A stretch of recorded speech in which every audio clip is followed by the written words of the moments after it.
wabarakatuh. Hai rekan-rekan sekalian, berjumpa lagi dengan kami dari kelompok 5 akan membacakan materi mengenai pemanasan global. Pemanasan global akan terbagi menjadi 4 materi, yaitu pengertian, penyebab, dampak, dan solusi. Maka dari itu, yang pertama pengertian yang akan saya bacakan. Pemanasan global atau global warming adalah ketidakseimbangan ekosistem di bumi akibat terjadinya proses peningkatan suhu rata-rata atmosfer, laut, dan daratan di bumi. Pemanasan global merupakan suatu proses yang ditandai dengan naiknya suhu atmosfer laut, daratan, atmosfer bumi terdiri dari bermacam-macam gas dengan fungsi yang berbeda-beda. Kelompok gas alamiah yang secara alamiah menjaga suhu permukaan bumi tetap hangat disebut dengan istilah gas rumah kaca yang meliputi uap air dan karbon dioksida. Gas rumah kaca yang paling banyak meningkat adalah metana, nitrogen, oksida, dan CFC. Sebenarnya, gas-gas tersebut berfungsi mengatur suhu permukaan bumi agar tetap hangat untuk didiami.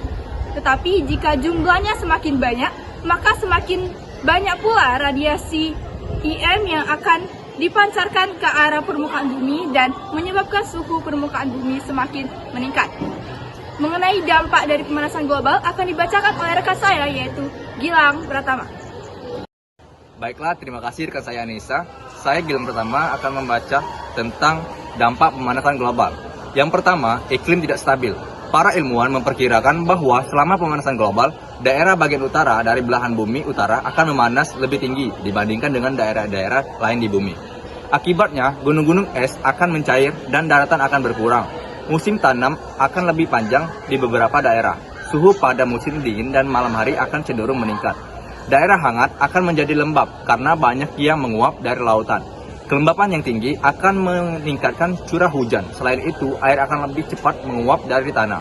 Akibatnya, daerah akan lebih kering dari sebelumnya.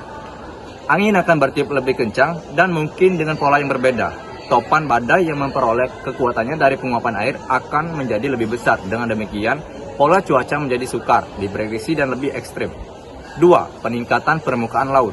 Ketika atmosfer menghangat, air pada permukaan air laut juga menghangat, yang berarti volume air di lautan membesar, karena pemuaian sehingga menaikkan tinggi permukaan air laut. Mencarinya daerah kutub membuat volume air laut naik.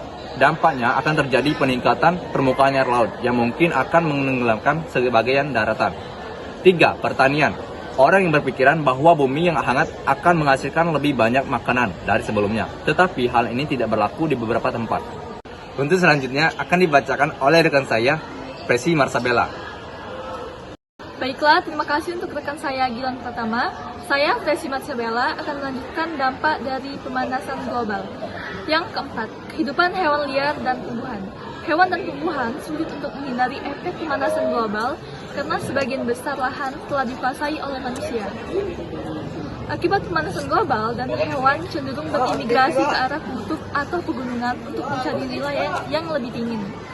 Tumbuhan akan mengubah arah pertumbuhannya menjadi daerah baru karena habitat lainnya menjadi terlalu hangat. Tetapi, pembangunan yang dilakukan manusia akan menghambat perpindahan ini yang dapat membuat kemusnahan beberapa hewan. 5. Kesehatan manusia. Kenaikan suhu global telah memicu banyaknya penyakit yang berkaitan dengan panas dan kematian seperti stres, stroke, dan gangguan kardiovaskular. Penyakit DBD dan malaria juga memperluas wilayah serangan dan penularan yang lebih lama. Penyebabnya adalah dengan meningkatkannya suhu daerah subtropis yang memungkinkan perkembangan patogen di daerah tersebut. Baiklah, di sini saya akan menyampaikan penyebab pemanasan global. Yang pertama, konsumsi energi bahan bakar fosil. Bahan bakar fosil mengandung karbon, sehingga pembakaran karbon pastilah menghasilkan gas rumah kaca, yaitu karbon dioksida. Yang kedua, sampah organik. Sampah organik adalah sampah yang dapat mengalami pelapukan, misalnya daun, sayur, buah-buahan, kertas, dan kayu. Sampah organik menghasilkan gas rumah kaca, yaitu metana, yang diperkirakan bahwa 1 ton sampah organik menghasilkan 50 gas metana. Baiklah, penyebab pemanasan global selanjutnya akan dibacakan oleh rekan saya Priska Wulandari. Baiklah, terima kasih rekan saya. Penyebab pemanasan global yang ketiga, kerusakan hutan. Salah satu fungsi tumbuhan yaitu menyerap karbon dioksida dan mengubahnya menjadi oksigen. Gas karbon dioksida merupakan gas rumah kaca, sehingga kerusakan berarti hilangnya faktor penyerap gas rumah kaca karbon dioksida di atmosfer. Dengan kerusakan hutan, tentu saja penyerapan karbon dioksida tidak optimal, sehingga akan mempercepat terjadinya pemanasan global. Keempat, pertanian dan peternakan. Sektor pertanian memberikan kontribusi terhadap peningkatan emisi gas rumah kaca melalui sawah-sawah yang tergenang, yang menghasilkan gas metana, penggunaan pupuk, pembakaran sisa-sisa tanaman, dan pembusukan sisa-sisa pertanian. Sektor peternakan menyumbangkan emisi gas rumah kaca melalui kotoran hewan.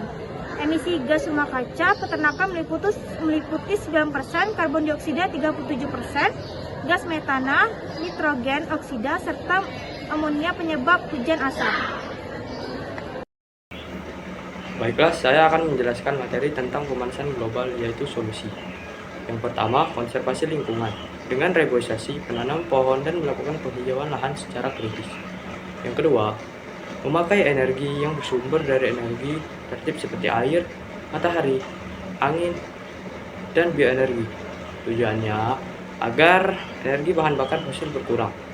Yang ketiga, melakukan daur ulang dan efisiensi energi serta upaya terhadap masyarakat luas dengan memberi pemahaman dan penerapan guna mencegah adanya pemanasan global. Baiklah, sekian materi dari kami. Saya Tegar Sulisya. Saya Anissa Ramadhani. Saya Suci Purwawati. Saya Gilang Pratama. Saya Presimat Sugala. Saya Priswaladari.